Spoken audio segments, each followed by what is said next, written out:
I am the Tofu Golem. Please enjoy the video. You start by confirming compatibility.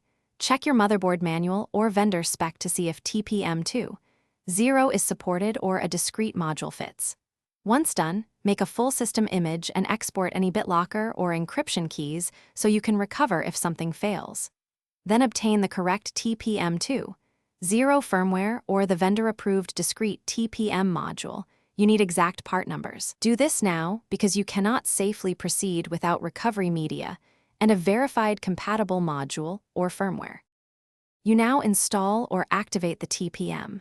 Power down and ground yourself, then fit the discrete TPM module into the board connector following the manual.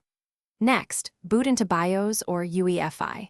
Look for TPM, PTT, or FTPM and change the setting to Enable or Active. If the vendor supplies TPM2.0 firmware, update it from BIOS using the vendor method. Make sure you clear the previous TPM only after confirming backups, because clearing removes keys and can make encrypted drives inaccessible.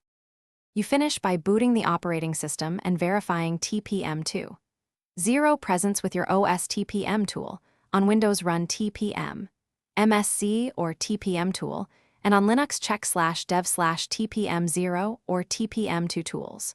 Once confirmed, re-enable or reconfigure BitLocker and import any previously saved keys, then verify Secure Boot and Attestation Services function.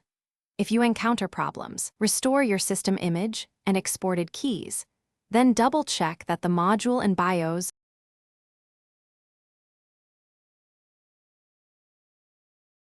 Thanks for watching. Consider subscribing if we helped you today.